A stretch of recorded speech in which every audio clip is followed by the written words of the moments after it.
Welcome to V3 news. V3 news ఈరోజు ఒక ప్రత్యేకమైన డిబేట్ని చేపట్టింది. డాలర్ డ్రీమ్స్ అంటే ఈరోజు ప్రధానంగా వివిధ దినపత్రికల్లో వచ్చిన వార్తలు చూసుకున్నట్టయితే మన ఇండియన్స్ 600 మంది అమెరికా జైల్లో ఉన్నారనే విషయాన్ని ఈరోజు సంచలనం కలిగించే వార్త. అసలు ఏం జరిగింది అక్కడ, ఏం జరిగింది అనే దాని మీద మనం చర్చించడానికి మనతో పాటు visa consultant, visa specialist Raghuvaran గారు మనతో ఉన్నారు. రఘువరన్ గారిని అడిగి మరిన్ని విషయాలు తెలుసుకుందాం. అసలు వీసా అంటే ఏంది, వీసాకు సంబంధించింది, అమెరికా వెళ్ళిన వాళ్ళు ఎలా ఉండాలి, అసలు రూల్స్ ఏంటి, రూల్స్లో ఎలా వైలేట్ అవుతున్నాయి, దీనికి సంబంధించి మరిన్ని విషయాలు తెలుసుకుందాం. నమస్తే రఘువరన్ గారు. నమస్కారం. నమస్తే. అంటే ముఖ్యంగా మనం ఏంటంటే ఈరోజు పేపర్లలో ప్రధానంగా అన్ని పత్రికల్లో చూసినట్టయితే డాలర్ డ్రీమ్స్లో పడి అంటే ఈ యువకులు 600 మంది జైలుకు వెళ్ళిన పరిస్థితి వచ్చింది. అసలు ఈ పరిస్థితికి రావడానికి కారణం ఏంటంటారు? అంటే మీరు ఒక కన్సల్టెంట్గా మీరు ఎలా చెప్పదలుచుకున్నది? అంటే మెయిన్గా దీనికి సంబంధించి ఏంటంటే మెయిన్గా అసలు మనం పర్ఫెక్ట్గా సిస్టమ్ అర్థం చేసుకోకుండా ఏదో ఒక డ్రీమ్ అక్కడికి వెళ్ళి మనం ఎక్కువ డబ్బులు సంపాదించాలని, ఏదో డాలర్స్ బాగా సంపాదిస్తే మనకు ఎక్కువ వస్తుందని ఒక ఆశ, రియల్గా చెప్పాలంటే ఒక ఆశతోనే పోతుంది. వాళ్ళ సిస్టమ్ పర్ఫెక్ట్ ఉంది. యూఎస్లో సిస్టమ్ ఎప్పుడు రాంగ్ లేదు. సిస్టమ్ని మనం డివైడ్ చేయడం వల్ల వాళ్ళు ఎప్పుడో ఏదో స్టింగ్ ఆపరేషన్స్, ఈ మధ్య చేసిన స్టింగ్ ఆపరేషన్స్ కానీ, ఇంతకుముందు చేసిన స్టింగ్ ఆపరేషన్స్ కానీ అలా చాలా ఆపరేషన్ చేస్తున్నారు. వాళ్ళు ఏదో తెలియదు కదా అని వాళ్ళు ఏదో వదిలిపెడతారు కానీ మన వాళ్ళు పోతుంటే ఏదో టైంలో వాళ్ళు వెరిఫై చేస్తారు. వెరిఫై చేసి వాళ్ళు ఎప్పుడైతే పట్టుకుంటారో మాత్రం so the life is almost like US వెళ్ళడం చాలా కష్టమవుతుంది. అందువల్ల ఏ స్టూడెంట్ అయినా, ఏ స్టూడెంట్స్ కానీ వాళ్ళ పేరెంట్స్ కానీ వాళ్ళు ఒక్కటే వాళ్ళకి క్లియర్గా ఏముండాలంటే పంపేటప్పుడు సిస్టమ్ ప్లస్ డివైడ్ చేయొద్దు.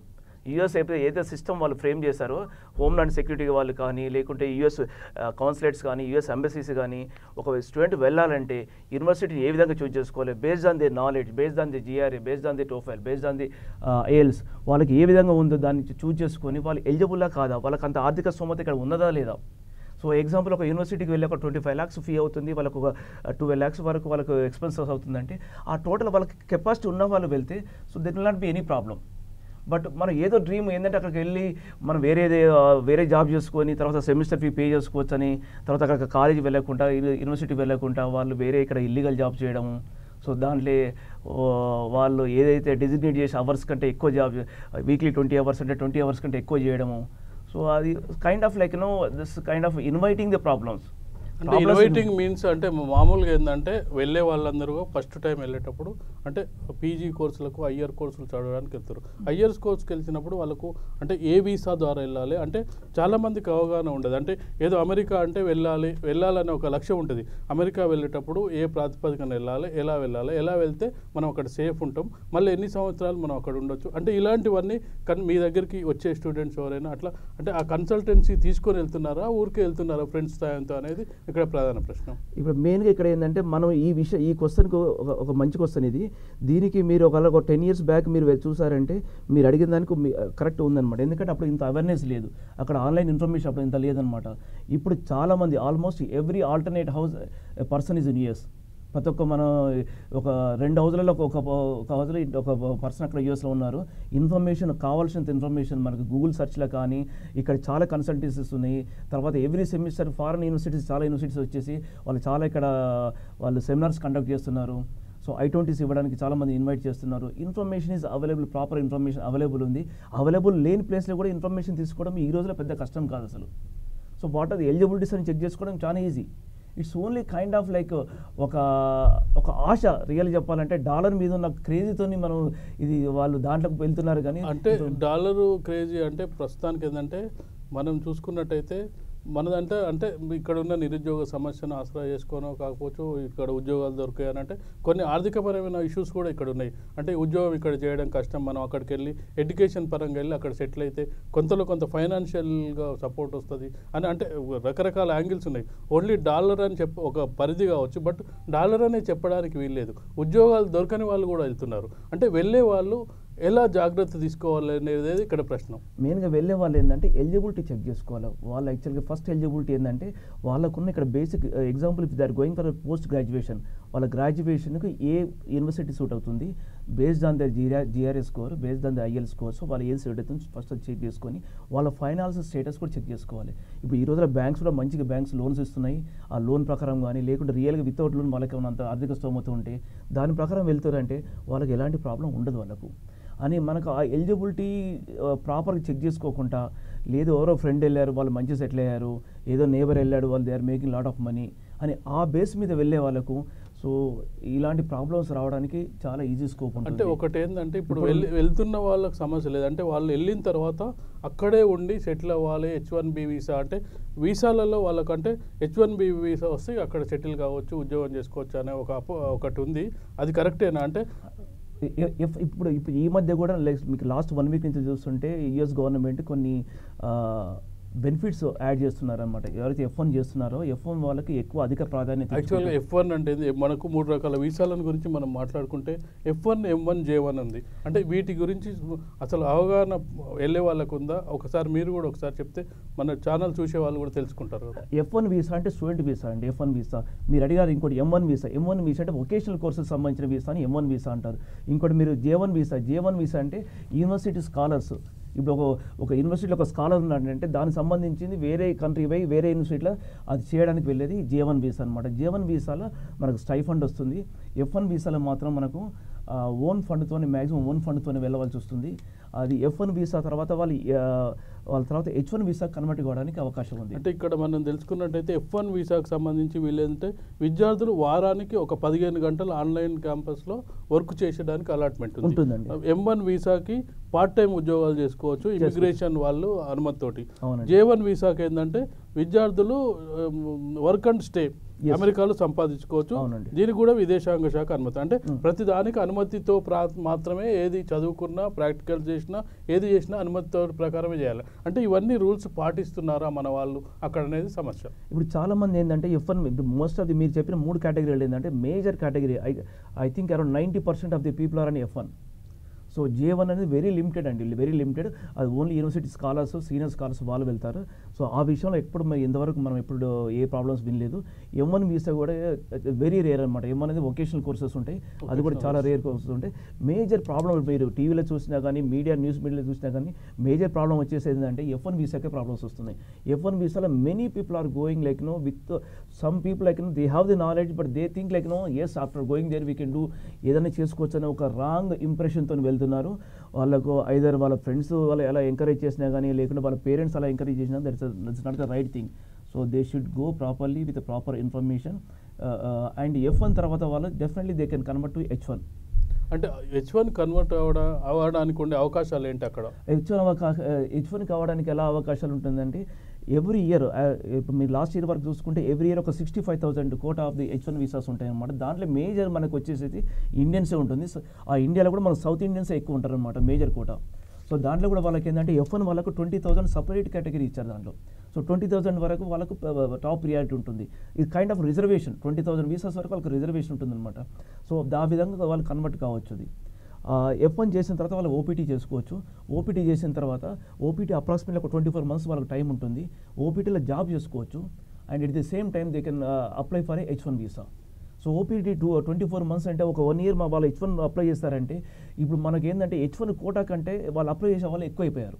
సో దానివల్ల ఏమవుతుందంటే వాళ్ళు ఒక లాటరీ సిస్టమ్ పెట్టారు. It's happening since many years. It's a lottery system. లాటరీలో పిక్ అయితే so they can directly converted the status into H1. H1 వల్ల లాభాలు ఏంటంటే H1 వల్ల లాభాలు అంటే H1 is purely work visa అనమాట. సో H1 మీద వాళ్ళకు 6 years వరకు స్టే ఉంటుంది. 6 years వరకు వాళ్ళ గ్రీన్ కార్డ్ అప్లై చేసుకోవచ్చు. ఒకసారి వాళ్ళ గ్రీన్ కార్డ్ ఫైల్ అయింది అనుకోండి, 6 years తర్వాత కూడా వాళ్ళు ఎక్స్టెండ్ అవుతుంది. ఆ 6 years లోపల వాళ్ళ గ్రీన్ కార్డ్ కన్వర్ట్ కాకుంటే so that visa will not be get extended. Again they have come back to their home country or they have to leave the country.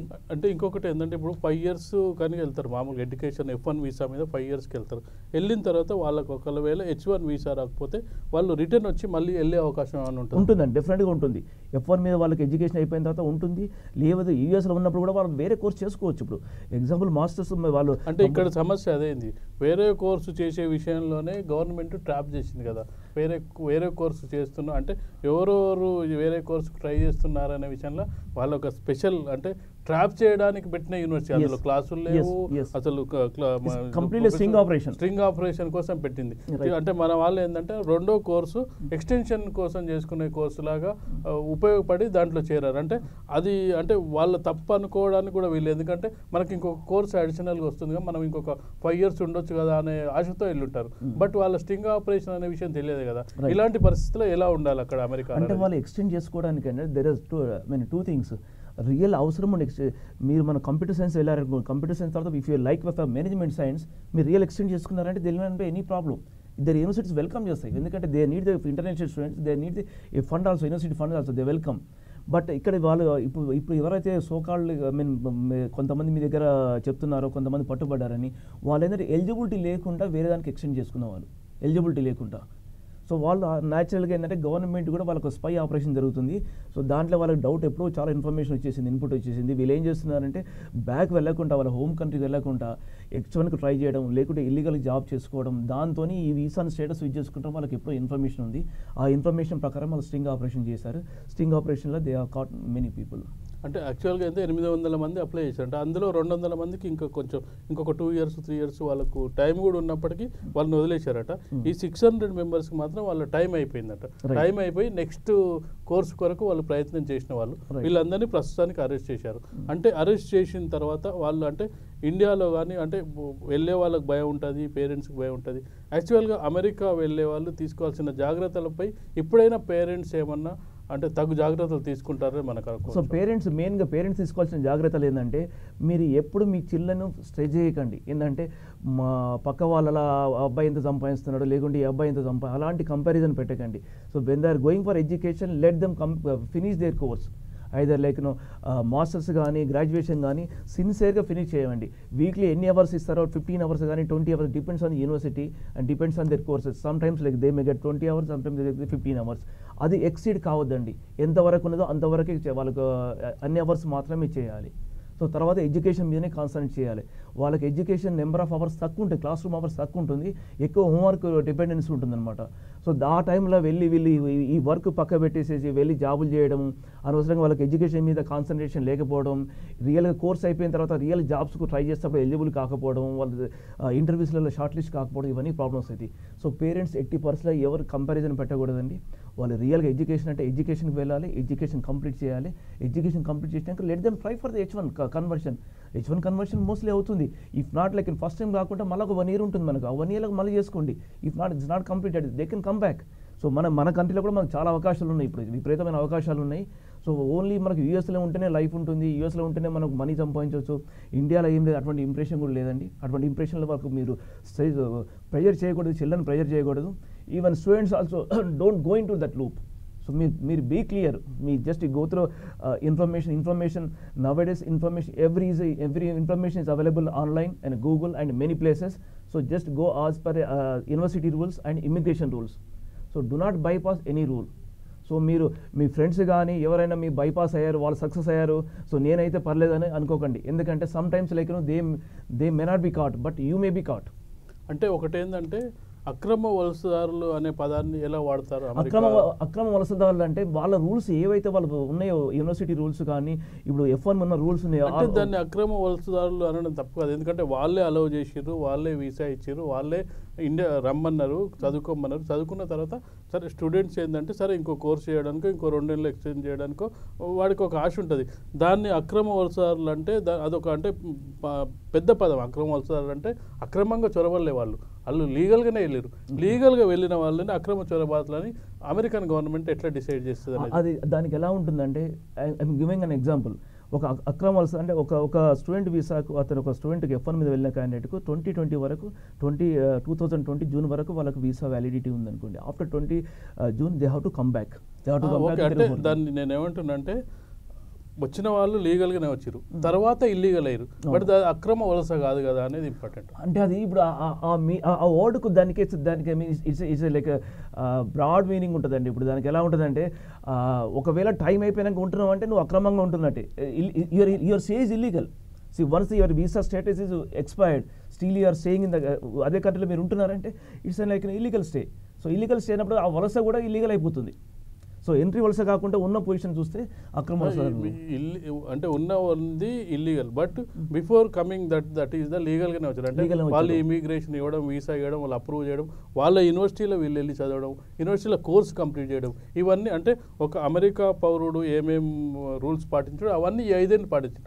5 ఏళ్ళ తర్వాత వీళ్ళు కొంత వైలేట్ అవ్వచ్చు, బట్ 5 ఏళ్ళు మాత్రం ఆ రూల్స్ అన్ని పాటించేయలేరు. పాటించడానికి అంటే వీసా రూల్స్ కానీ ఇమిగ్రేషన్ రూల్స్ కానీ ఏదేది చట్టబద్ధంగా వెళ్ళాలని చట్టబద్ధంగానే వెళ్ళారు కదా, దానికి అంటే ఇంత స్ట్రింగ్ ఆపరేషన్ అవసరం అనేది ఒక ప్రశ్న. అంటే యూఎస్ గవర్నమెంట్ ఎలా ఉంటుందంటే ఇప్పుడు ఇది కాదు, మీరు ఏ విషయం నుంచి ఉంటే ఇప్పుడు యూఎస్ మీకు వీసా కౌన్సిలేట్కి వెళ్ళినా ఐదర్ విజిటింగ్ వీసా వెళ్ళండి, లేకుంటే మీరు ఒక ఎడ్యుకేషన్ స్టూడెంట్ వీసా వెళ్ళండి, ఒక వర్క్ వీసా H1 వీసా వెళ్ళండి, ఎనీ వీసా ఒక డిపెండెంట్ వీసా వెళ్ళండి, వాళ్ళది ఎలా ఉంటుందంటే so 90% they will not verify in depth, చాలా వరకు వెరిఫై చేయరు. But very rare cases they verify, random verification లాగా చేస్తారు.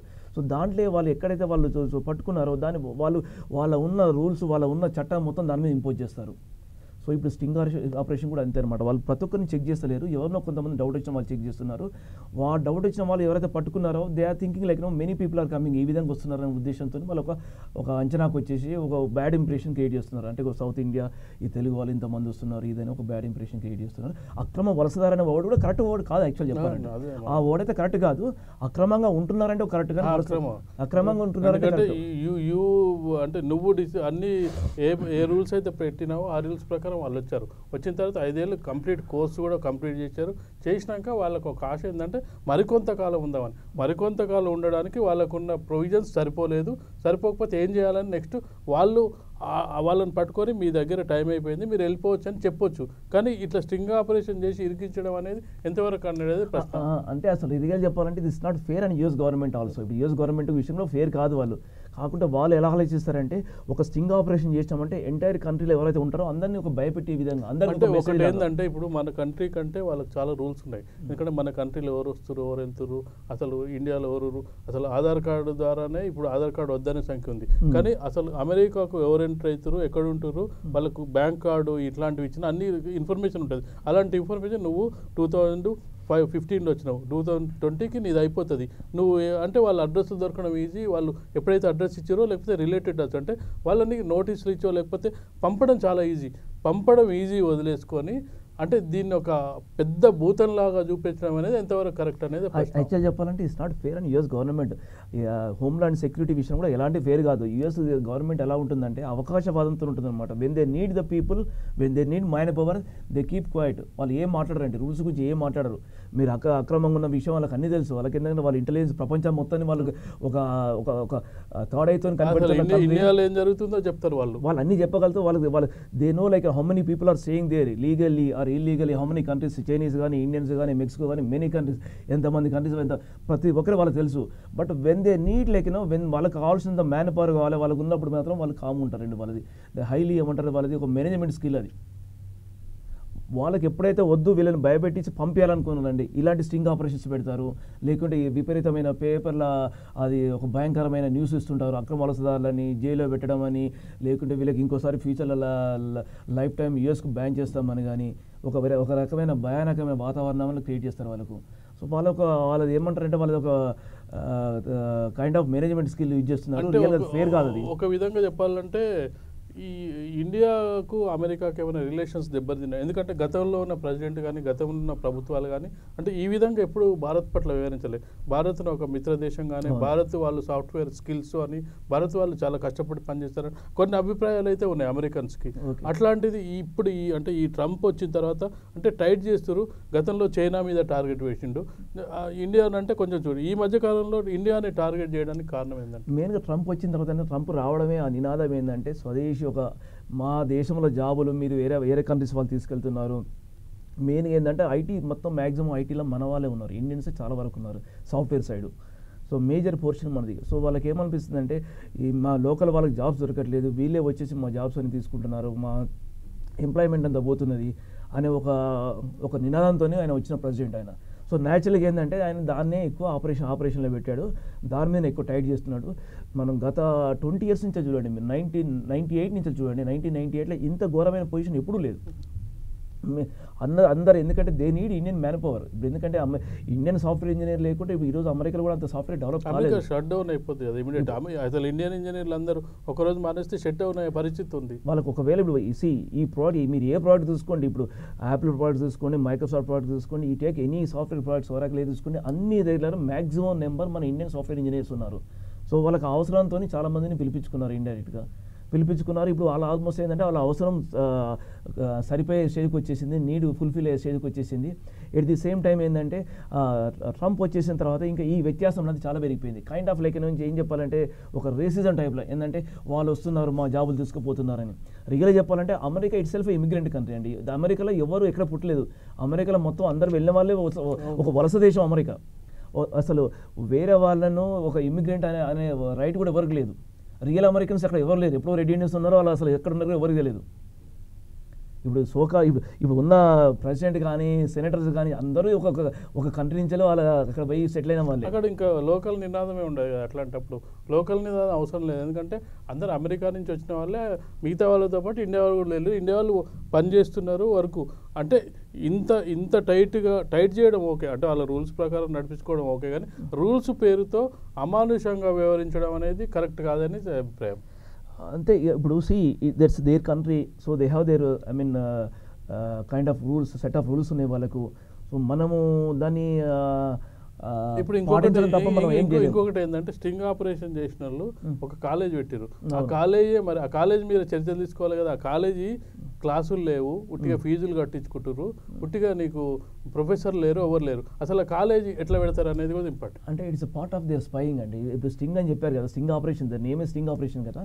సో ఆ స్టింగ్ ఆపరేషన్స్ అన్నప్పుడు వాళ్ళు ముందు ఆ గవర్నమెంట్కి ఇన్ఫార్మ్ చేసి, అంటే ఇంటెలిజెన్స్ వాళ్ళకి ఇన్ఫార్మ్ చేసి అది చేసిన ఆపరేషన్ అనమాట. దానికి ఇల్లీగల్ అనడానికి ఏమీ లేదు. ఇల్లీగల్ అంటే మోసంతో చేసింది, అందులో అయితే నో డౌట్.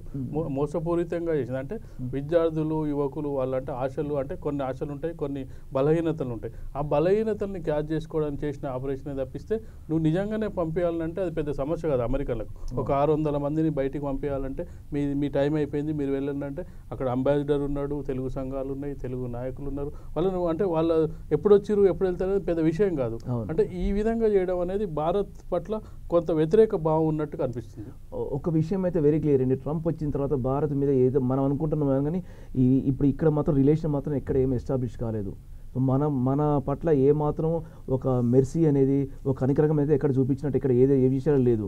ఇప్పుడు H1 ఎక్స్టెన్షన్స్ కానీ, తర్వాత H1 వాళ్ళకు కొత్త ఇచ్చే విపరీతమైన కండిషన్స్ పెడుతున్నారు, విపరీతంగా వీసాలు రిజెక్ట్ చేస్తున్నారు, వాళ్ళ పిటిషన్లు రిజెక్ట్ చేస్తున్నారు. సో సిస్టమ్ ఈ సేమ్ అండి. ఇంతకుముందున్న సిస్టమ్ ఇప్పుడు ఉన్నది. యుఎస్ఎస్లో కానీ ఐఎన్ఎస్లో కానీ ఎక్కడ సిస్టమ్ చేంజ్ కాలేదు. వీళ్ళు ఓన్లీ ఏంటంటే ఒక విధమైన వాళ్ళు వద్దు వీళ్ళని ఆపాలనే ఉద్దేశంతోనే వాళ్ళు ఆపుతున్నారు అంతే. అదే ఎందుకంటే గతంలో వెళ్ళారు అమెరికాకు, గతంలో కూడా కొద్దిగా ఎక్స్టెండ్ చేసుకున్నారు, H1 వీసాకు ట్రై చేసుకున్నారు. కొన్నిసార్లు ఇండియన్ల కోసమే H1 వీసాలు పెంచిన సందర్భాలు ఉన్నాయి. అందులో ఎక్కువ మంది మన వాళ్ళే ఉంటారు, ఇండియన్స్ మాకు అవసరమైన సందర్భం కూడా ఉంది. అట్లాంటి సందర్భంలో అంటే ఇప్పుడు పట్టుకున్న వాళ్ళని కూడా కేవలం ఇండియన్స్ని పట్టుకురు, అక్కడ ప్రశ్న ఉత్పన్నం అవుతుంది. యాక్చువల్గా ఏంటంటే మన వాళ్ళు రియల్గా చెప్పాలంటే మన వాళ్ళు ఎక్కువ ఉన్నారు. సో ఇండియన్స్ అన్ని సాఫ్ట్వేర్ రంగం అంటేనే ఆల్మోస్ట్ ఏంటంటే మన నెంబర్ మన దాంట్లో ఉన్నారు కాబట్టి చాలామంది ఉన్నారు. ఈ F1 మార్కులో మన వాళ్ళే ఉన్నారు కాబట్టి చాలామంది మన వాళ్ళు అప్లై చేశారు. బట్ ఇది ద టూ థింగ్స్ అండి. ఒకటి ఏంటంటే గవర్నమెంట్ ఏంటంటే యూఎస్ గవర్నమెంట్ ఏంటంటే టైం ప్రకారం అడ్వాంటేజ్ తీసుకుంటారు. వాళ్ళకి when they don't need the people, so they do like this, ఇలాంటి ఆపరేషన్ చేస్తారు. వాళ్ళకి అవసరం ఉన్నప్పుడు ముందు తెలుస్తుంది, వాళ్ళకి ఇన్ఫర్మేషన్ ఉండడం వల్ల they keep quiet all the time. So వాళ్ళందరూ మనం ఫాలో కావాల్సిన ఇప్పుడు ఏంటంటే మనం రూల్స్ ప్రకారం పోయామనుకోండి, సో విల్ నాట్ ఇలాంటి లూప్లో మనం పడము. సో మనం ఫ్యూచర్ కూడా భవిష్యత్తు కూడా బాగా ఉంటుంది. అవసరం ఉంటే యూఎస్లో ఉండొచ్చు, లేకుంటే ఇండియాకి రావచ్చు. H1 is not the life, F1 is not the life. Green card వస్తేనే మనకు లైఫ్ ఉంటుందని ఏం లేదు. ఇండియాలో అంతకంటే మంచి ఆప్షన్. అంటే ఒక విధంగా చెప్పాలంటే ఈ ట్రంప్ వచ్చిన తర్వాత అంటే అమెరికా వెళ్ళే వాళ్ళ యువతుల సంఖ్య కూడా తగ్గిపోయింది. ఈ మధ్య ఆస్ట్రేలియా, లండన్, కెనడా వైపు చూస్తున్నారు. పిల్లల్లో కూడా మార్పు వచ్చింది. పేరెంట్స్లో అమెరికా అంటే భయంతో కొంత తగ్గిన పరిస్థితి ఉంది.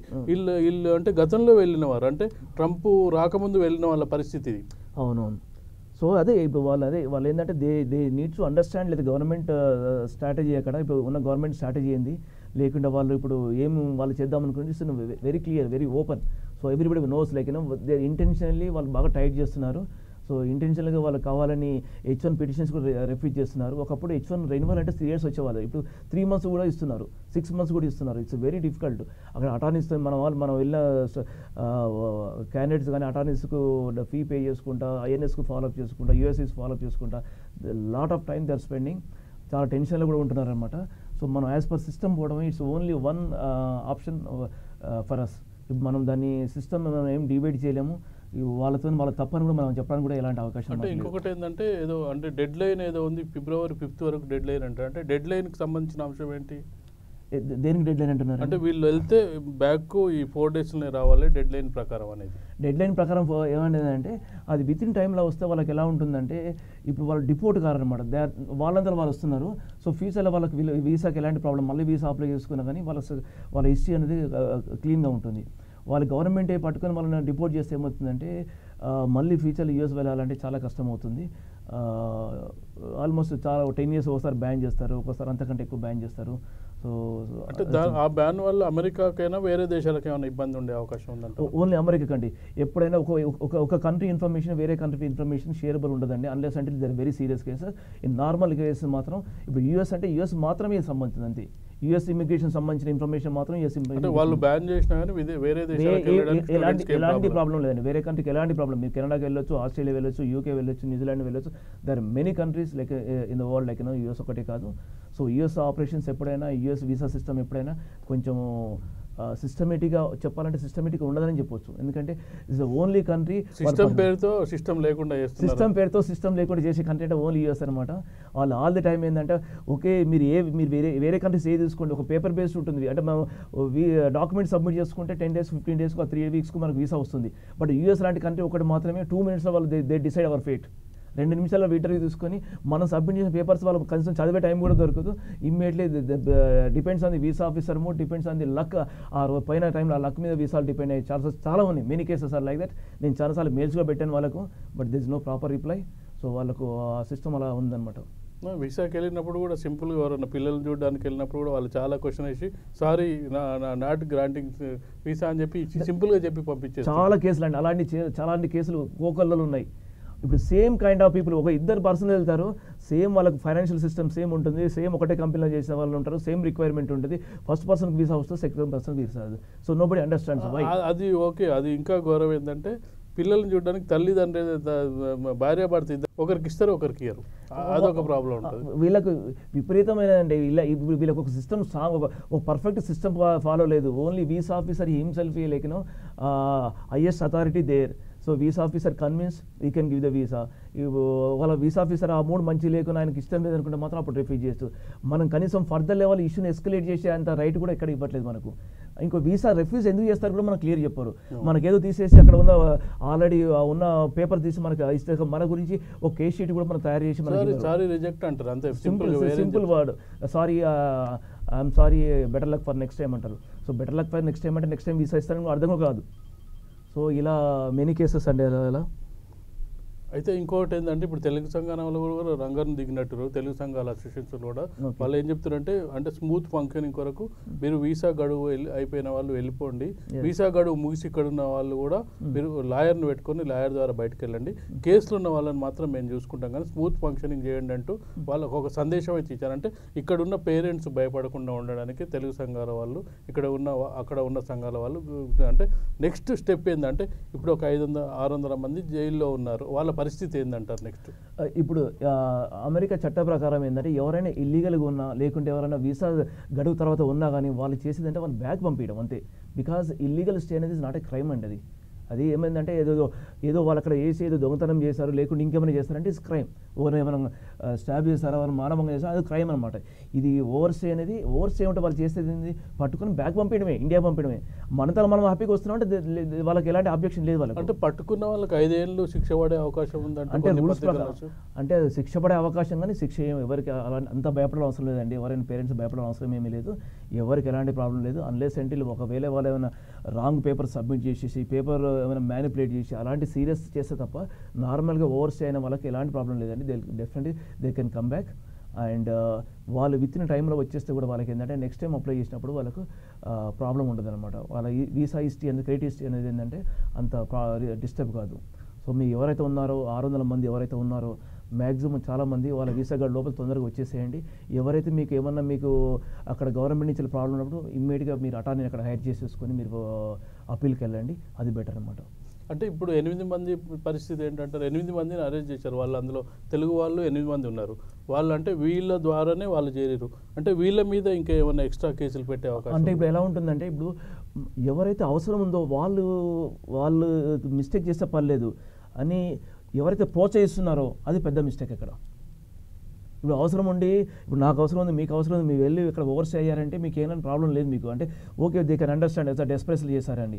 బట్ మీరు ఒక ఇది ప్రోత్సహించడం, మీరు అందరినీ తీసుకొని మీరు ఈ డబ్బులు తీసుకొని ప్రోత్సహించడం చేశారనుకోండి, అది కొంచెం పనిష్మెంట్ లాగా, మేజర్ పనిష్మెంట్ లాగా ఉంటుంది. మైట్ బి ఆ 8 మెంబర్స్ అదే కేటగిరీలో ఉండొచ్చు. సో అలాంటి వాళ్ళకి కొంచెము అదేంటంటే ఇట్స్ కైండ్ ఆఫ్ స్మగ్లింగ్ లాగా. ఏంటంటే అక్రమంగా మీరు వేరే కంట్రీ విద్యార్థులను అక్రమంగా మీరు తరలిస్తున్నట్టు, అది ఒక కైండ్ ఆఫ్ కొంచెం సీరియస్ అఫెన్స్ లాగానే ఉంటుంది. సో దానికి కూడా వాళ్ళు ఎక్స్ప్లెనేషన్ ఇచ్చుకొని వాళ్ళు బయటికి రావచ్చు. But my suggestion to all the people అలాంటి దాంట్లోకి వెళ్ళకూడదు. స్టూడెంట్స్ కానీ లేకుంటే ఏజెంట్స్ కానీ అలాంటి దాంట్లోకి వెళ్ళకూడదు. So we should be as per the system ప్రకారమే ఫాలో అయి వెళ్తే so will not have any problem. ఎందుకంటే వాళ్ళు ఎప్పుడు చెక్ చేస్తారో తెలియదు. చెక్ చేస్తలేరు కదా, అందరు ముందు 10 మంది వెళ్ళారు కదా, వాళ్ళు అన్నిటితో వాళ్ళు ఏం లేకుండా వెళ్ళిపోయారు. మనం అంతంటే టైం బాగాలేకుండా మీరే దాంట్లో ఉండొచ్చు, దాంట్లో ప్రాబ్లం ఉంటుంది. అందువల్ల అక్కడ యూఎస్ లాంటి కంట్రీలో మనం ఆల్ ది టైం మనం ఫ్రీగా ఉండాలి, ఒక టెన్షన్ ఫ్రీగా లైఫ్ ఉండాలంటే మాత్రం సిస్టమ్ మాత్రం ఎప్పుడు డివేట్ చేయకూడదు. అంటే H1B వీసా పొందడానికి అంటే ఈ తీసుకోవాల్సిన చర్యలు ఏమంటారు? H1B వీసా పొందడానికి ఏంటంటే మీరు రియల్ టైం ఎక్స్పీరియన్స్ అండి. H1B మీకు సాఫ్ట్వేర్ రియల్ టైం ఎక్స్పీరియన్స్ ఉన్న వాళ్ళు మీరు అప్లై చేయండి. రియల్ టైంగా మీకు రియల్గా సెలెక్ట్ కాండి, ఏ కంపెనీకి రియల్ టైంకి సెలెక్ట్ కాండి. అంతేగాని మనం ఇప్పుడు అది ఏదో కంపెనీలో చేసినట్టు వర్క్ చేసినట్టు అది ప్రొడ్యూస్ చేసుకోవడము, లేకపోతే అక్కడ రియల్ జాబ్ లేకుండా జాబ్ ఉన్నట్టు క్రియేట్ చేసుకోవడం, ఇలాంటివన్నీ డెఫినెట్గా ఏదో ఒక రోజు ప్రాబ్లం రావడానికి అవకాశం ఉన్నది. అంటే అందరికి వస్తానికి కాదు, బట్ స్కోప్ అయితే ఉంటుందన్నమాట. సో అందువల్ల అటువంటి విషయాలు మీరు చాలా కేర్ఫుల్. అంటే ర్యాండమ్లో ఇప్పుడు ఈ 600 మంది ఉన్నారని కాదు, ఇంకా చాలా మంది ఉండుంటారు కానీ ర్యాండమ్లో వీళ్ళు దొరికిరు కాబట్టి వీళ్ళని పట్టుకున్నారు. ఇంకోటి ఏంటంటే కొంతమంది కంపెనీ నుంచి పంపిస్తారు. కంపెనీ నుంచి పంపించినప్పుడు వాళ్ళు అక్కడ చేంజ్ అవుతారు. అలాంటి వాళ్ళకి అవకాశాలు ఎలా ఉంటాయి? ఒక కంపెనీ నుంచి వెళ్ళినప్పుడు ఒక కంపెనీ నుంచి ఇంకో కంపెనీకి చేంజ్ కావచ్చు అండి. లానే పర్మిట్ చేస్తుంది మనకు. యూఎస్ అక్కడ ఉన్న ఐఎన్ఎస్ సిస్టమ్ పర్మిట్ చేస్తుంది. అది ఎంప్లాయీ ఇష్టం, ఎక్కడికైనా ఏ కంపెనీలో జాయిన్ కావచ్చు. ఇప్పుడు నేను సమ్ ఎక్స్ కంపెనీకి వెళ్ళి వాళ్ళ ఎక్స్ కంపెనీ వై కంపెనీకి వెళ్ళొచ్చు, బట్ యాజ్ పర్ సిస్టమ్ వెళ్ళాలి. ఎక్స్ కంపెనీలో వర్క్ చేసి రియల్ టైం ఎక్స్పీరియన్స్ ఉండి వై కంపెనీలో రియల్గా వాళ్ళు ఇంటర్వ్యూ సెలెక్ట్ అయితే అక్కడికి జాబ్ షిఫ్ట్ కావచ్చు. అది పిటిషన్ పెట్టుకొని H1 ట్రాన్స్ఫర్ చేసుకొని వెళ్ళొచ్చు. అంటే మీ దగ్గరికి చాలామంది వీసా కొరకు వస్తుంటారు, వీసా కన్సల్టెన్సీ కోసం. మీరు ఎక్స్పర్ట్, అంటే మీరు బీటెక్ చేసిరు, అంటే బీటెక్ యూఎస్ కూడా వెళ్ళి వచ్చినట్టు, యూఎస్ వెళ్ళి ఇవన్నీ చూసి వచ్చారు. అంటే అసలు సిస్టమ్లో అంటే స్టూడెంట్స్ ఎలాంటి రూల్స్ పాటించాలంటే మీ దగ్గరికి వచ్చే స్టూడెంట్స్ అంటే వాళ్ళ ఇదే ఎలా ఉంటుంది అంటే వాళ్ళు మాకు ఈ విధంగా ఉండాలి ఇట్లా అనేది? చాలా మంది వచ్చే వాళ్ళు ఏంటంటే వాళ్ళకి ఎక్కువ డెస్పరేట్ ఉంటారు. అంటే నేను ఎలా అయినా పోవాలి, that is a main system.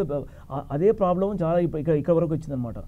నేను యాజ్ పర్ సిస్టమ్ వెళ్తానని అనుకుంటే ఎప్పుడు ప్రాబ్లం రాదు. అసలు నేను ఎలానే వెళ్ళాలి, మా ఫ్రెండ్ వెళ్ళాడు, మా నేబర్ వెళ్ళాడు, మా కజిన్ వెళ్ళాడు, సో నేను కూడా వెళ్ళాలి, అదొక మైండ్లో ఉన్నంత స్టేప్ ఏంటంటే ఇలాంటి ప్రాబ్లమ్స్ రావడానికి ఎక్కువ స్కోప్ ఉంటుందంట. అందుకని అందరూ ఏంటంటే మీరు అలాంటి కంపారిజన్ పెట్టుకోకండి. మీరు మీ ప్రొఫైల్ చెక్ చేసుకోండి, మీ ప్రొఫైల్ ప్రకారం రియల్గా మీకు అవకాశాలు వస్తున్నాయంటే మీరు వెళ్ళండి, ఇలాంటి any problem. But some is going with some other document, even నేను అదే వెళ్ళబోతుంటే he might be luck person, మీకు లక్ లేకుంటే మీరు పట్టుబడే అవకాశం ఉంటుంది. అలాంటిది మీరు ఎవరికి సజెస్ట్ చేయకూడదు, అసలు వెళ్ళకూడదు అలాంటి విషయంలో. అంటే మన యువతులు విదేశాలలో వెళ్ళడం తప్పలేదు. ఎందుకంటే కొంత ఫారెన్ ఇన్వెస్ట్మెంట్ వస్తుంది, ఎన్ఐ వచ్చి కొంత ఇక్కడ ఇన్వెస్ట్ చేస్తారు, కొంత వాళ్ళు కూడా దేశాభివృద్ధికి దోహదపడుతారు. చాలా కాలం నుంచి ఉన్న ఎన్ఆర్ఐలు ఇక్కడ చాలా కొన్ని ఊర్లు దత్తత, అంటే ఇలాంటి పరిస్థితి అంటే ఒకటి అంటే అది ఒక క్రేజీ లాగా అయిపోయింది. అంటే మిడిల్ క్లాస్ ఫ్యామిలీలో ఈ మధ్యకాలంలో ఈ గత 10-15 ఏళ్ళ 2000 నుంచి తీసుకుంటే మిడిల్ క్లాస్ ఫ్యామిలీలో ఒకరన్నా యుఎస్లో ఉన్నారా అంటే యుఎస్లో ఉంటే ఆ ఫ్యామిలీ కొంత ప్రిస్టేజ్, మావాడు కూడా యుఎస్లో ఉన్నాడని చెప్పుకునే పరిస్థితి. ఇప్పుడు చాలా వరకు ఏంటంటే పెళ్ళి కావాల్సిన వాళ్ళు, ఎక్కువ మ్యారేజ్ కావాల్సిన వాళ్ళకు అదొక స్టేటస్ సింబల్. మా వాడు యూఎస్లో సాఫ్ట్వేర్ ఇంజనీర్ చేస్తున్నాడండి, మా వారికి 120K వస్తుంది, 140K వస్తుంది, 90K వస్తుంది, 100K వస్తుంది. సో అది పేరెంట్స్ కూడా చెప్పుకొని కొంచెం హ్యాపీగా ఫీల్ కావడం, వాళ్ళకి వచ్చే సంబంధాలు మంచిగా. సో అదొకటి వస్తుంది. బట్ రియల్ టైము అలా ఉండదండి, రియల్ టైము ఇలా ఉండదు. వాళ్ళ ప్రాబ్లమ్స్ వాళ్ళకు ఉంటాయి. యూఎస్ లైఫ్ అంతా కేక్ వాక్ లైఫ్ అయ్యేం కాదు. ఇప్పుడున్న పొజిషన్ చూసిస్తే చాలా టఫ్ సిచ్యువేషనే ఉన్నది. ఎవ్రీ టైమ్ వాళ్ళకి ఎక్స్టెన్షన్స్ లైఫ్ అంతా ఎక్స్టెన్షన్స్ మీదే అలా కావాల్సి వస్తుంది. ఏదో గ్రీన్ కార్డ్ ఉన్న వాళ్ళు తప్ప, సిటిజన్స్ తప్ప, మిగతా వాళ్ళు H1 మీద చాలా టెన్షన్ పొజిషన్లో ఉన్నారు. అది కరెక్ట్ సిస్టమ్ కానే కాదు. వాళ్ళు పోవడం వల్ల మనకు ఫారెన్ ఎక్స్చేంజ్ వస్తుంది కరెక్టే, బట్ ఇలా పట్టుబడితే మన కంట్రీ పెరిగిపోతుంది కదా, మన కంట్రీ పెరిగిపోతుంది. ఇప్పుడు మొత్తం ఏ పేపర్లో చూసినా తెలుగు వాళ్ళు అంటున్నారు. ఇప్పుడు తెలుగు వాళ్ళు ఇన్ని వేల మంది పోయారు, లక్ష మంది పోయారు, ఇన్ని సేవ చేశారు, ఇది చేశారు, అది పక్క పోతుంది. ఇది ఒక బ్లేమే మనకు వస్తుంది కదా. అందువల్ల సో అది కరెక్ట్ కాదు కదా, అలా పోకూడదు. అంటే పోవడం ఇల్లీగల్ పోవడం తప్పే, బట్ ఏంటంటే వెళ్ళే వాళ్ళకి ఇప్పుడు అంటే ఆల్రెడీ ట్రంప్ వచ్చిన తర్వాతనే కొంత క్రేజ్ తగ్గిందని చెప్పుకోవచ్చు. అంటే యూఎస్ వెళ్ళే వాళ్ళ సంఖ్య తగ్గింది. అసలు ఈ దెబ్బతో అంటే ఇంకా క్రేజ్ తగ్గి అసలు అమెరికా వైపు కన్నెత్తి చూడకుండా పరిస్థితి ఉంటుందేమో అనేది. అంటే అలాంటి సిచ్యువేషన్ ఎప్పుడు రాలేండి. బట్ ఓన్లీ ఏంటంటే ఇప్పుడు ఎవరైతే H1 మీద ఉండి ఎవరైతే వాళ్ళు ఊహించుకున్నారో మేము తర్వాత ఫ్యూచర్లో కంపల్సరీ మేము ఇక్కడ అమెరికా సెటిల్ అవుతామని చాలామంది అయితే అనుకున్నారు బిఫోర్ ట్రంప్ కమ్స్. ఇప్పుడు వాళ్ళు almost mentally they are getting prepared to come back to home country. So వాళ్ళకి ఏంటంటే గ్రీన్ కార్డ్ వచ్చే స్కోప్ చాలా తక్కువ ఉంది. సో అన్లెస్ అంటే మీరు గ్రీన్ కార్డ్ వస్తే తప్ప అక్కడ మీ పర్మనెంట్ లైఫ్ ఎక్స్పెక్ట్ చేయలేదు మీరు. H1 అనేది ఎప్పుడైనా అది ఒక టెంపరీ వీసానే, టెంపరీ స్కిల్డ్ వీసా, టెంపరీ ఒక వర్కర్ అనమాట. సో ఇప్పుడు గ్రీన్ కార్డ్ దానికి ఎప్పటి వరకు వ్యాలిడిటీ ఉంటుంది? H1B వ్యాలిడిటీ మ్యాక్సిమం లైఫ్ వచ్చేసి 6 years అండి దాని వ్యాలిడిటీ. ఒకసారి 6 years లోపల మీరు ఏంటంటే మీకు గ్రీన్ కార్డ్ మీకు ప్రాసెస్ స్టార్ట్ అయిందంటే సో మళ్ళీ మీకు కంటిన్యూ అవుతుంది. ఎవ్రీ ఇయర్ 1 year ఎక్స్టెన్షన్ వస్తుంది. ఆ 6 years లోపల మీ గ్రీన్ కార్డ్ ప్రాసెస్ స్టార్ట్ కాలేదనుకోండి, మీరు కంపల్సరీ ఆ కంట్రీ వదిలిపెట్టి బ్యాక్ రావాల్సిందే. అంటే ఇప్పుడు ఉన్న వాళ్ళ పరిస్థితి అంతేనా? అంటే గతంలో వెళ్ళిన వాళ్ళు చాలా మందికి H1B తోటే నడిపిస్తుంటారు కదా చాలా మంది. ఇప్పుడు చాలా మంది పొజిషన్ అలా ఉంది. ఇప్పుడు చాలా మంది ఏంటంటే బ్యాక్ రావడానికి ప్లాన్ చేసుకుంటున్నారు. వాళ్ళ ఏంటంటే వాళ్ళ ఫర్దర్ ఎక్స్టెన్షన్ కూడా వాళ్ళకు అప్రూవ్ కావట్లేదు, చాలా క్వరీస్ పడుతున్నాయి. సో వాళ్ళు యుఎస్ వాళ్ళు ఎంత అంటే ఐఎన్ఎస్ కానీ యుఎస్ఎస్ వాళ్ళు ఎంత ఇంటెలిజెన్స్ అంటే వాళ్ళు ఎంత వాళ్ళది ఉందంటే సో వాళ్ళకి లాస్ట్ 20 years ఇండియన్స్ ఎంతమంది వస్తుందో తెలుసు, ఎంత మన సాఫ్ట్వేర్లో ఉందో తెలుసు. అప్పటి వరకు వాళ్ళు కామన్ ఉన్నారు because they need the man power. So వరల్డ్లో మొత్తం సాఫ్ట్వేర్ ఇంజనీర్స్ పర్ఫెక్ట్ స్కిల్డ్ దొరికే మ్యాన్ పవర్ అంటే ఇండియానే, సౌత్ ఇండియానే. సో మన వాళ్ళు ఉన్నంత దాంట్లో ఏ కంట్రీ వాళ్ళు ఇంత షేర్ లేదు, ఇంత కాంట్రిబ్యూషన్ లేదు. సో ఇప్పుడు వాళ్ళకి ఎక్సెస్ అంటే I cannot say excess man power, but వాళ్ళకి కావాల్సినంత మ్యాన్ పవర్ ఉంది కాబట్టి వాళ్ళు ఏంటంటే ఇప్పుడు కొత్తగా ఏం చేస్తున్నారంటే ఎక్స్టెన్షన్స్ చేయకుండా క్వరీస్ పెడుతున్నారు. ఇప్పుడు H1 3 years ఉందనుకోండి, మళ్ళీ అప్లై చేస్తే ఇంతకుముందు వితౌట్ ఎనీ కోసం వాళ్ళకి మళ్ళీ 3 years వచ్చింది. ఇప్పుడు అలా ఇవ్వట్లేదు వాళ్ళు, 6 months 3 months, అది కూడా డిపెండ్స్ ఆన్ ది ప్రాజెక్ట్ ఉంటేనే ఇస్తున్నారు. అంటే చాలా కాలం 10 ఏళ్ల క్రితం 15 ఏళ్ల క్రితం వెళ్ళిన వాళ్ళు కూడా మాకు ఇంకా గ్రీన్ కార్డ్ రాలేదంటారు. అంటే వాళ్ళ సర్వైవల్ ఎలా నడుస్తుంది? గ్రీన్ కార్డ్ క్వరీస్ ఉన్న వాళ్ళు డిఫరెంట్. గ్రీన్ కార్డ్ రాలేదంటే గ్రీన్ కార్డ్ ప్రాసెస్లో పెండింగ్ ఉంది, so they can get extended. నేను చెప్పాను ఇంతకుముందు వాళ్ళు ఎక్స్టెన్షన్ చేసుకోవచ్చు. వాళ్ళ ప్రాసెస్ లేకుంటుంటే ఇల్లీగల్ అయిపోతుంది. ఉండడం కరెక్ట్ కాదు, అసలు ఉండలేరు వాళ్ళు. ఏ కంపెనీ జాబ్ కూడా ఇవ్వదు, ఉండలేరు. ఉండి ఏమైనా ఇల్లీగల్ చేసుకున్నా కానీ it's like problem for them.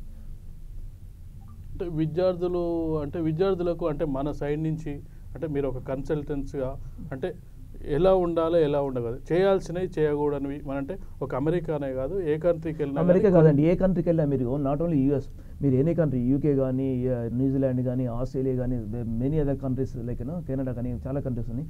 మీరు సిస్టమ్ ప్రకారం వెళ్ళండి. ఎవరో మీ ఫ్రెండ్స్ కానీ మీ వేరే వాళ్ళ సిస్టమ్ లేకుండా వాళ్ళు సిస్టమ్ డివైట్ అయ్యి ఏదో వెళ్ళారు వాళ్ళు సక్సెస్ అయ్యారని మీరు మాత్రం అలాంటి దాంట్లో వెళ్ళకండి. సో అలాంటి వాళ్ళకి వెళ్తే ప్రాబ్లం అవుతుంది, భవిష్యత్తు ఖరాబ్ అవుతుంది. మళ్ళీ మీరు మెంటల్గా బాగా డిస్టర్బ్ అవుతారు. మీరు ఆ తర్వాత ఒక రకమైన కైండ్ ఆఫ్ డిప్రెషన్లోకి వెళ్తారు. ఈ పేరెంట్స్ కూడా ఇక్కడ ఇబ్బంది పడతారు. అలాంటి సిస్టమ్ ట్రై చేయకండి. సో ఎవరైనా ఇంకా ముందు కూడా ఇంకా అలాంటి ఆలోచన వాళ్ళు ఉండడం, so my suggestion to all you people, so don't do that. అలాంటివి చేయకండి, సిస్టమ్ ప్రకారం వెళ్ళండి. ఇన్ఫర్మేషన్ మీకు అబాండ్మెంట్ ఇన్ఫర్మేషన్ ఉందండి మీకు ఆన్లైన్లో కానీ ఇక్కడ there now many consultants are there. మీరు కన్సల్టెంట్ కూడా మిమ్మల్ని మిస్గైడ్ చేస్తే మీరు నమ్మకండి. కన్సల్టెంట్ వాళ్ళకి ఏదో యూనివర్సిటీ ఇచ్చేసి కమిషన్ అలాంటి వాళ్ళు ఎవరైనా చేస్తే ఇప్పుడు ఈ మధ్య అలాంటి వాళ్ళు కూడా తక్కువ ఎవరు చేయట్లేదు. బట్ ఇన్ కేస్ ఎవరైనా చేస్తే మాత్రం మీరు దాన్ని నమ్మకండి. యాజ్ పర్ సిస్టమే మీరు వెళ్ళండి. ప్రతి ఒక్కరికి ఇప్పుడు యూఎస్ ఎవరెవరు ఉన్నారు, ఫ్రెండ్స్ కానీ కజిన్స్ కానీ నేబర్స్ కానీ అన్నలు అక్కలు చెల్లెలు ఎవరైనా ఉన్నారు, ఇంతమంది కనుక మీకు ఇన్ఫర్మేషన్ ఎలాంటి ప్రాబ్లం కాదు. అంటే ఇంకొక మనకు సమస్య ఉంది. అంటే చాలా కన్సల్టెన్సీస్ మేము జాబ్ అక్కడ ఇప్పిస్తాం, మీరు మా ద్వారా వెళ్ళండి, మేము కంపెనీ కూడా ప్రొవైడ్ చేస్తాము మాకు అని అంటారు. అంటే ఇట్లాంటివి ఎలాంటి సందర్భాల్లో ఉంటాయి? అంటే అది అలాంటి ఉంటుందండి, ఆల్ ద టైం ఉంటుంది. ఇప్పుడు 20 years బ్యాక్ చూసాం, 20 years బ్యాక్ చూసాం, 30 years బ్యాక్ చూసాం, ఇంకా ఫ్యూచర్ కూడా అలాంటివి చూస్తూనే ఉంటాం. అలాంటి కన్సల్టెన్సీస్ ఉంటాయి, అలాంటి రాంగ్ ప్రామిస్ చేసి ఫేక్ ప్రామిస్ చేసి. అంటే కన్సల్టెన్సీస్ జెన్యూన్ ఉండే అంటారా? మెనీ కన్సల్టెన్సీస్ ఉండకపోవచ్చు. ఎందుకంటే వాళ్ళు జాబ్ ఇప్పిస్తామని చెప్తున్నారంటే that's not the right consultant. Job ఎలా ఇప్పిస్తారు చెప్పండి? వాళ్ళు జాబ్ ఇప్పారంటే వాళ్ళు రియల్గా సెలెక్ట్ కావాలి, వాళ్ళ స్కిల్స్ సూట్ కావాలి, ప్రాజెక్ట్ సూట్ కావాలి, వాళ్ళ ఎక్స్పీరియన్స్ సూట్ కావాలి, అప్పుడే వాళ్ళకి జాబ్ వస్తుంది.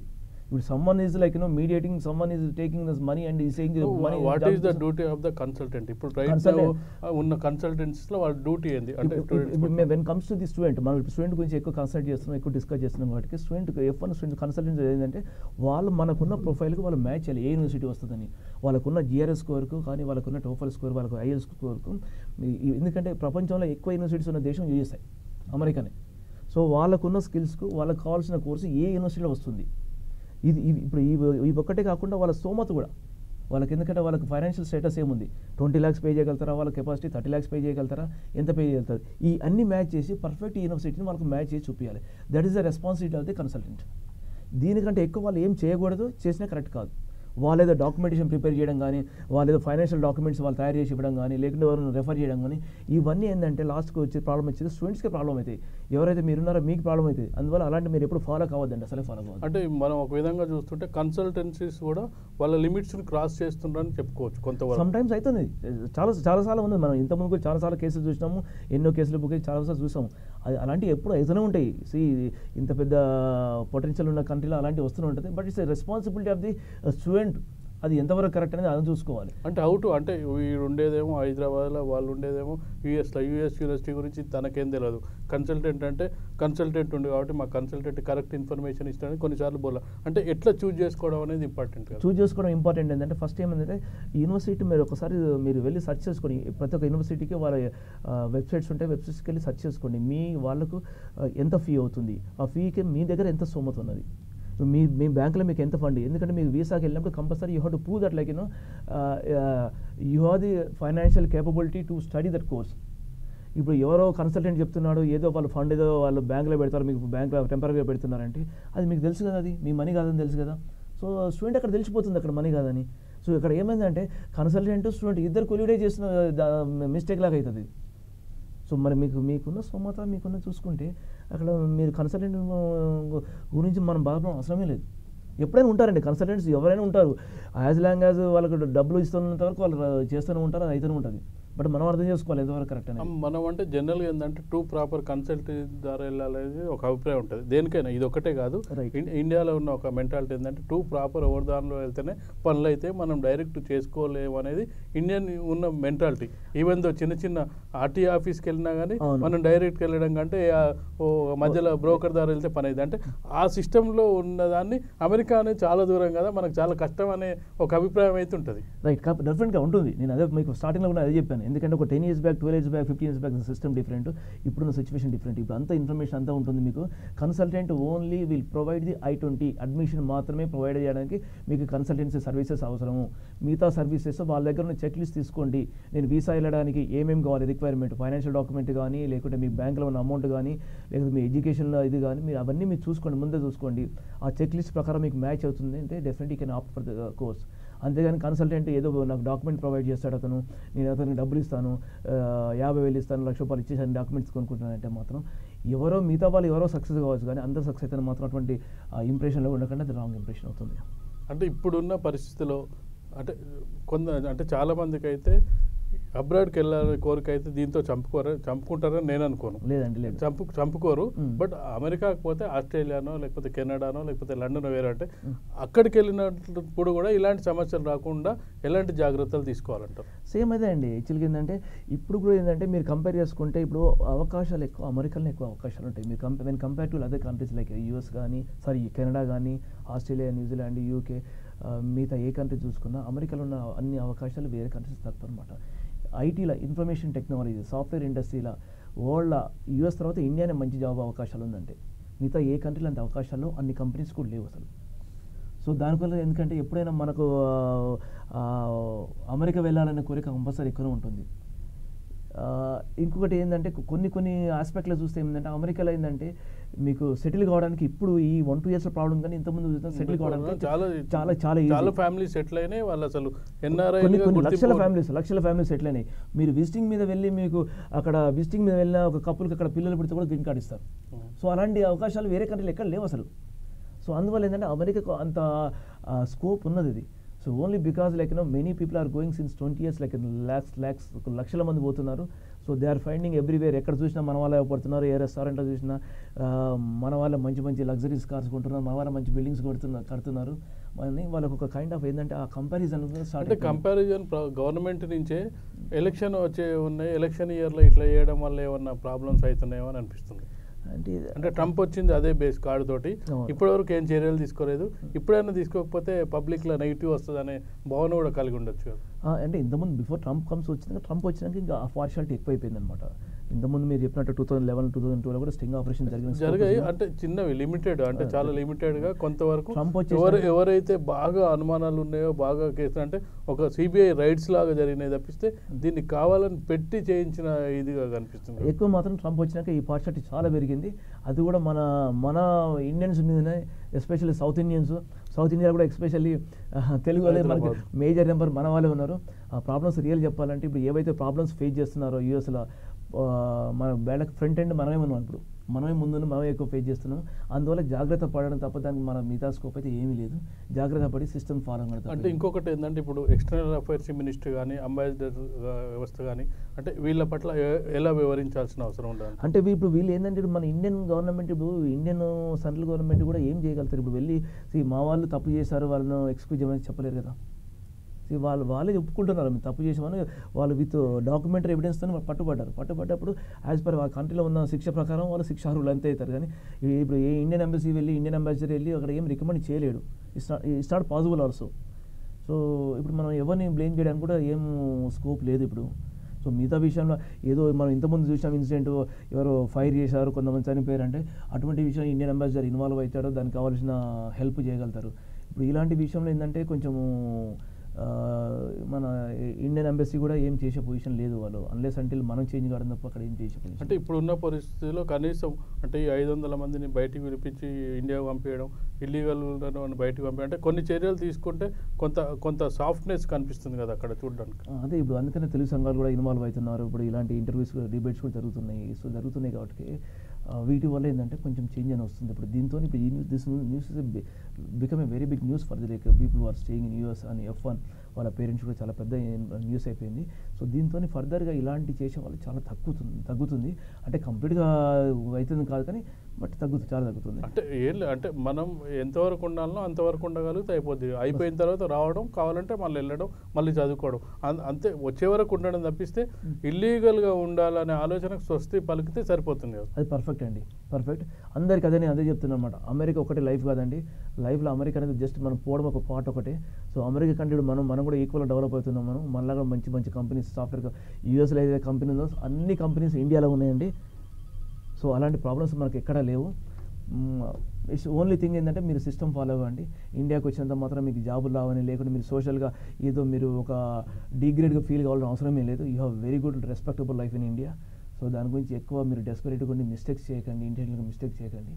మీరు if you are having all this kind of like status మీకు పర్ఫెక్ట్గా ఉంటే మీరు అక్కడ ఉండండి. సో అక్కడ లేకుంటే మీరు హ్యాపీగా మీరు బ్యాక్ వచ్చేసేయండి. So you will find a very good job here. That's good. అంటే మనం కూడా ఏంటంటే ఈరోజు అన్ని దినపత్రికల్లో చూసినట్టయితే అంటే పెద్ద వార్తగా వచ్చేసి 600 మంది జైల్లో ఉన్నారంటే ఇక్కడ ఉన్న పేరెంట్స్ చాలా భయాందోళనతో, అంటే ఒక 600 కుటుంబాలే కాదు, అంటే అక్కడ అమెరికాలో ఉన్న అన్ని ఫ్యామిలీస్ కూడా 600 మందిలో మా వాళ్ళు ఉన్నారా, మా వాళ్ళు ఆందోళనతో ఉన్నారు. ఆందోళన తగ్గించాలనే ఉద్దేశంతో మనం ఈ డిస్కషన్ పెట్టినాం. ఈ డిస్కషన్ ద్వారా కనీసం అంటే పేరెంట్స్లో కానీ పిల్లల్లో కానీ అంటే ఇల్లీగల్గా ఉండొద్దు, ఉన్న వాళ్ళకి ఏమి ఇబ్బంది లేదు, మనం సేఫ్గా ఉండాలనే ఒక చర్చను ముందుకు తీసుకెళ్లాలని మనం ఈ చర్చలు పెట్టాం. థ్యాంక్ యూ రఘువరన్ గారు, వచ్చి మీ విలువైన సమాచారాన్ని కేటాయించి మాకు విలువైన సమాచారం ఇచ్చినందుకు. ఇది వీతి news special discussion dollar dreams. తిరిగి రేపటి కార్యక్రమంలో కలుసుకుందాం. అంతవరకు సెలవు, నమస్కారం.